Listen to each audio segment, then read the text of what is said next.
Railway Koduru ఉపాధి కూలీల పట్ల ప్రభుత్వ నిర్లక్ష్యం, సిఐటియు ఆగ్రహం. అనుమయ్య జిల్లా రైల్వే కోడూరు బొజ్జవారిపల్లి పంచాయతీలో ఉపాధి పనులపై సిఐటియు జిల్లా అధ్యక్షుడు సిహెచ్ చంద్రశేఖర్ బుధవారం పరిశీలన నిర్వహించారు.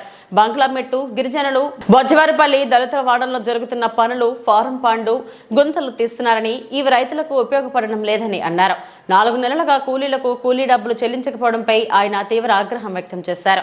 వేసవిలో ఇవ్వాల్సిన 30% ఇన్సెంటివ్, మజ్జిగ, ఓవర్సీస్ సరఫరా పూర్తిగా నిలిపివేశారని తెలిపారు.